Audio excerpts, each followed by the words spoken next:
It's the 18th of January and time for us to catch up with what has been happening in the world of AFCON. My name is Nation Oano and welcome to another edition of AFCON Highlights. Just before we get into the topic of discussion today, just felt it important to bring you up to speed with the results of the games that were played yesterday. Now, the following games were played yesterday. That is Cape Verde versus the host, that is Cameroon. The game ended 1-1. Burkina Faso versus Ethiopia. The game ended 1-1, and then one of the biggest draws, or one of the biggest surprising things that has happened in the AFCON tournament, that is the defending champions Algeria were beaten over the weekend by Equatorial Guinea. The following are just some of the dimensions that you're going to be looking at today. We are going to be taking a quick analysis into the games that was played, that is Cape Verde versus Cameroon, Burkina Faso versus Ethiopia, and take a deep dive into the game that was Algeria versus Equatorial Guinea. Also, we are going to be talking about the pre-match analysis of the following games, that is Malawi versus the Lions of Teranga, that is Senegal, and Zimbabwe versus Guinea, and Gabon versus Morocco. Word has it, and we spoke about this last week, word has it that Pierre-Emerick Aubameyang will be in the squad. That is the information that is getting to us, that is Aubameyang might be in the squad that is going to be filled again. Will be playing against Morocco later on tonight.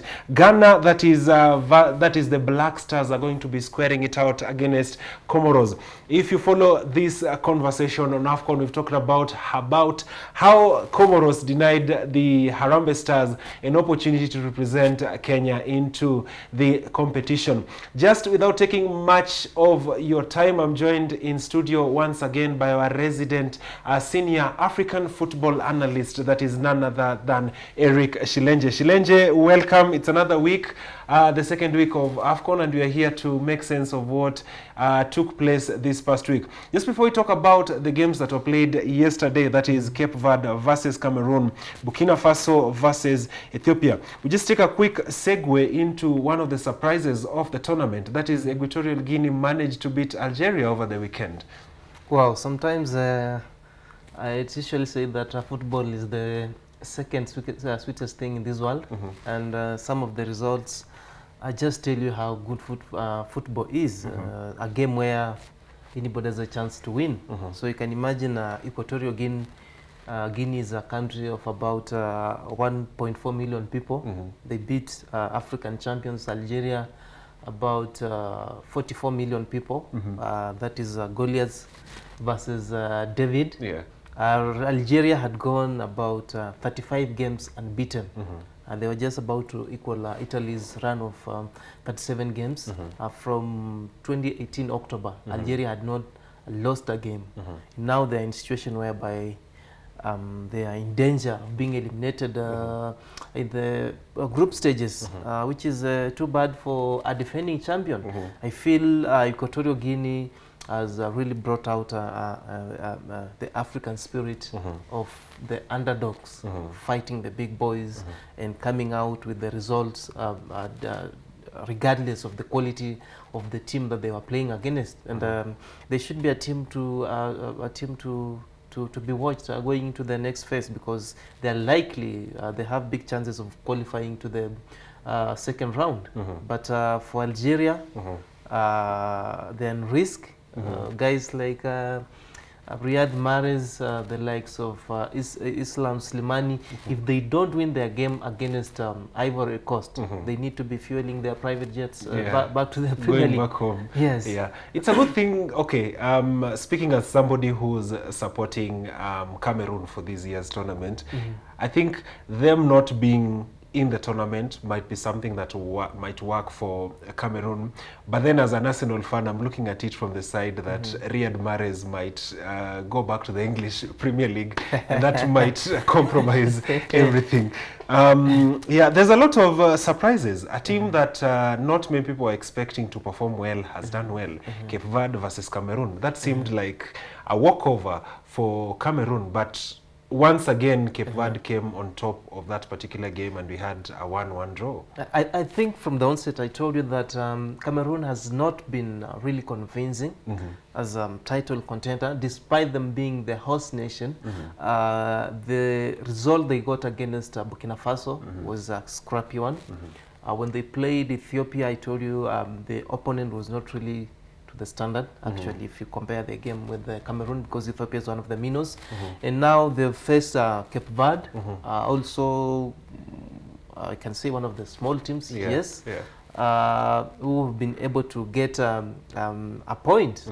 And that the result, which has put them on 4 points, is on the verge of them also qualifying. They might qualify. In fact, they have big chances of qualifying as a best loser. And Cameroon need to come up very well. They need to show their status, actually, as a defending champion. I mean, the hosts and one of the big giants in the African football. When you're playing this tournament, you meet this kind of opponents like Cape Verde. You need to send a statement. You need to beat them 3-4 goals. Yeah. But when you are leading and you allow them to come back into the game, really it goes into your confidence, because the other opponents outside there, the likes of Nigeria, now they see, even if Cameroon is a good, but if Cape Verde can get a point against them, then they give them a chance to, when they meet Cameroon, to know that they're heads up.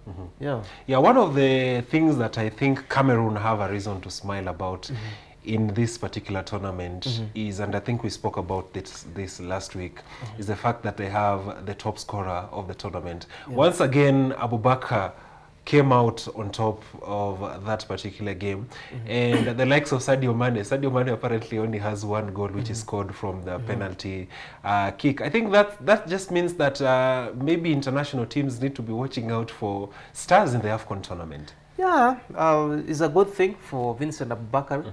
5 goals so far. They give him the best chance of becoming the top scorer. I don't think there shall be so many players scoring up to 5 goals. He might be a top scorer even with those goals, but for him to be safe, if he gets 1 goal, 1 more goal, is actually safe to win the Golden Boot. But again, it brings some worry to the Cameroon side, because one player scored 5 goals. Now, in a situation where he's not in the game, is Cameroon able to find the goals without Vincent Abubakar? Is a very a big question that we need to ask Cameroon. If one player is scoring 5 goals, what happens when he's not there? And I think that's a very pertinent issue, because we've seen situations where the teams, we've seen this in the English Premier League and also in European football, where you say, for example, the team depends on Ronaldo. I don't want to mention names. Maybe there's an example. There's an example, yes. Say they're depending on Ronaldo, and maybe he doesn't show up. That means that the whole performance or the qualification of the team is at the jeopardy. They'll not score. It's usually good in such a kind of competitions to have goals spread across the players. If you have one player scoring 2, the other one scores 1, and the goals are spread across defenders, midfielders, and strikers, they give you a good balance as a team, that in case one of them is absent, you still have the goals. But when you are depending on one person and he's not there, my friend, you're in problems. So, Shilenje, speaking about teams which not many people are expecting to score but are scoring goals, Ethiopia. Yes. I think going into this tournament, not many people expected Ethiopia to be performing the way it is. In as much as they are losing certain games, at the end of the day, you're like, they've lost this game, but they've lost it fairly. You know. Let's talk about Burkina Faso versus Ethiopia. On paper, Burkina Faso versus Ethiopia, this particular game seemed to be tipping the odds in Burkina Faso's favor. But Ethiopia were able to grab a draw from this particular game. How far do you fancy the chances of Ethiopia in this tournament? Ethiopia are already out, yes, but I think they go out with their heads high. Because their performance has been really well. The result has not been going on their side, but their performance, from the first game they played against Cape Verde, they played 10 men. They only lost 1 goal. The second game against Cameroon, you saw what happened. They gave Cameroon a very big scare. It's only that the experience of Cameroon came to their aid. And yesterday also their performance was still well. I think their problem has been their defense. They're allowing too many goals in. Yeah. And they're not able to outscore the opponent once they fall back. So if they can go maybe and look at how they can tighten their defense, they can have clean sheets. I think they are a good team going forward in terms of the performance that they've already shown so far in the AFCON. Okay. Just to bring you up to speed in terms of how Group A standings are, that is Cameroon is at the top of the table with 7 points, followed by Burkina Faso with 4 points, Cape Verde 4 points, and Ethiopia 1 point out of the whole tournament. Shilenje, we quickly switch gears into Group B of the tournament. Key games are expected to be played tonight. Both of them are going to be at 7 and at 10 respectively. Malawi versus Senegal. Looking at this particular fixture, the Lions of Teranga look like they have an upper hand going into this game. But then we have to talk about Mohango, the likes of Mohango from the Malawian team, who are not giving defenders an easy job on the other side of the field. He already has 2 goals. He's also maybe in some way running for the top scorers. Yeah. And Malawi has also been a surprise package in the tournament. They were expected to go down against Zimbabwe, but they shocked them. They came from behind to win 2-1. And I think going into this game, Malawi are looking at getting a point. If they get a point and have 4 points, they are good to qualify to the next round. And Senegal has not been convincing so far. Only 1 goal. The 1 goal they've scored is actually out of a penalty. Yes. Yeah. They've really struggled. They've been scrapping results against their first 2 games they had. And Malawi will be licking their lips when they go into this game, because they know Senegal has not been up to their standard. And if Senegal are not good enough, if they don't change their game, they might go down, or maybe Malawi might scrap a point. But I'm seeing a case where Malawi is going to look for 1 point to enable them qualify to the next phase. If they get it, there's a question that they shall answer themselves in the field of play. Do you think going into this game, Sadio Mane has a lot of pressure going into this game? Because a top scorer in European football, but then coming to the AFCON tournament, he only has of 1 course, goal. he has questions to answer. Because he's been running for the African Best Player Trophy alongside Riyad Mahrez, alongside Aubameyang, alongside Salah. So when they come here at the biggest shop is in Africa, he needs to stamp his authority. He needs to show people that, well, yeah, guys, I'm here, I play for Liverpool. Whatever I do in the Premier League, I'm able to replicate on the African soil. So far, he's only been able to score a penalty. His performance hasn't been convincing. So he needs to send a message, maybe by having a top performance, 1 or 2 goals in an open play, might show that Mane is here. Okay. The other game that is going to be played, that is in Group B, is Zimbabwe versus Guinea. Zimbabwe, starting the tournament, I think they were a very strong team. They were a very strong team. I think I was having a conversation just as the tournament was starting, and there are people who were tipping Zimbabwe to go all the way. But here they were beaten with Malawi. Now they are going to be facing Guinea. How do you fancy their chances in this tournament? For them, when they lost 2 games, I think they're already out. I don't think they'll be able to finish within the best 3 teams, maybe to stand a chance of going to the second leg as a best loser, because they already have 0 points as of now. So they are out. Maybe they're now going to play for prestige, to honor the fixture. As for Guinea, they have 4 points. They are safe. And going into this game, when you play this kind of opponents that are playing for nothing, they are very tricky. It is easy for Guinea to win that game than Zimbabwe, because they'll be playing for nothing. Zimbabwe might be trying to leave the competition with a point. They'll be looking maybe for a point, or if possible to get the 3, which will be a very hard game for them. And I fancy Guinea to come up as the winners of this game. Okay. The following is just how the table stacks up. That is Guinea is at the top of the table, followed by the Lions of Teranga, that is Senegal. Malawi is on third, and then Zimbabwe is at the bottom of the table with 0 points. Talking about, as we wrap up this conversation, the other game that are going to be played is going to be the Battle of the G's, Gabon versus Morocco, Ghana versus Comoros. Very quickly, Gabon versus Morocco. In terms of records, Gabon's record against Morocco has been, quite outstanding in a certain way. And Morocco is not an equally easy team. It's one of the big teams. One of the big teams from the north of Africa. Mm. How do you fancy the scoreline of this particular game is going to tip? Morocco have already qualified, 6 points. They're likely to win the group, and they come into this tournament as the clear favorites. I mean, in the game against Gabon, they come into the game as clear favorites. Bad news for Gabon, no Aubameyang. I'm told he's been released back to Arsenal for further treatments. Because he's not been able to heal. So he's been taken back to Arsenal. So it means they need to depend on whatever they have at hand. Is it able to stand against Morocco? That is a question they need to answer. But Morocco looks very top in this group. They look destined to go all the way, maybe up to the semi-finals.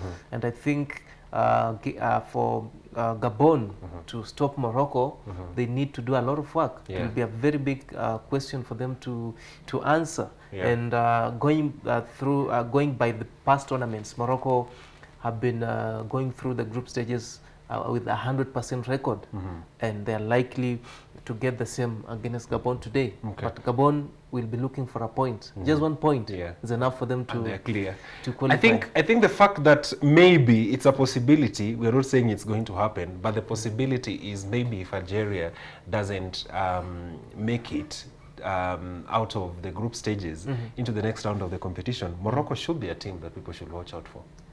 Yes, it should be, but again, they have questions to answer. They've been this way.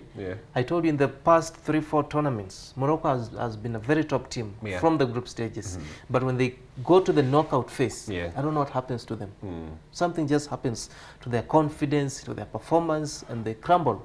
So maybe if they are going to change this time around, but going by their history, they are only good in the group phases. Once they leave and go to the knockout phases, they tend to struggle.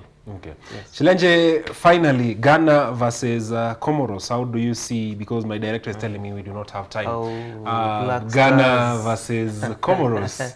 Black Stars. They're also in danger, big danger. They might be also facing the same situation as Algeria of being eliminated in the group stages. They have not been convincing equally.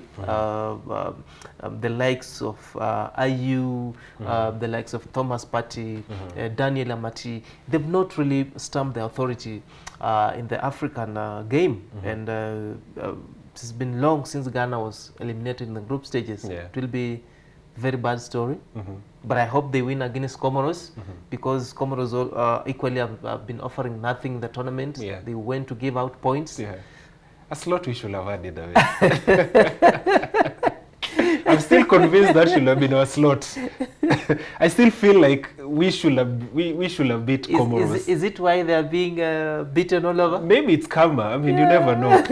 but I feel like maybe that spot should have been ours. For Kenya. For Kenya. Would we have done better? I don't think we'll have done better. We'll have done better than them. Time that we'll Kenya have done beat better. Ghana. We'll have done better than Comoros. I remember Kenya beat Ghana at Kasarani here some times back. So maybe. But I think for Comoros, here's a sorry state. They need to be fueling their jet quickly to go back home to Moroni and try maybe next time. Not at the expense of Kenya. Maybe if they beat another team they might progress Yeah. to or maybe get a win, their first win at the competition. But for Ghana is a must-win game, must-win for Ghana. For Ghana, must-win for IU. I saw at the last game he was very much infuriated when they drew with Gabon. Ghana didn't believe. That was a very, the game had a lot of tension. Yeah, they lost their heads even towards the end. The one player ended with a red card. Somebody was given a red card when he was in the dressing room. Yes. Yeah, he caused fracas fiasco when the game was over. So Ghana is a lot of work for you. I don't know if you'll be able to beat Comoros, but they should beat Comoros. It should be a comfortable game, although there'll be so much pressure to win that game. If they don't, Accra. Yeah. So, Shilenje, thank you so much for talking about that. There are key games that are coming later on in the week, and I think we'll be here again tomorrow to make sense of the games that are going to be played. Just as I wrap up this discussion, the table standings stand as follows. That is in Group C, Morocco versus Gabon. Morocco, I beg your pardon, Morocco is at the top of the table with 6 points. Gabon follows with 4 points, and then we have Ghana with 1 point and Comoros with 0 points. In Group D, Nigeria is at the top of the table, Egypt, Guinea-Bissau, and Sudan. Group E finally is Ivory Coast, Equatorial Guinea, Sierra Leone, and Algeria. In another session, and I say in another session, we are going to be talking about Ivory Coast and Sierra Leone drama. Ivory Coast seem to have had that particular 3 points, but then a last-minute mistake from the goalkeeper cost them that particular match. That's all the time that we had on AFCON highlights. See you again tomorrow, same place, same time.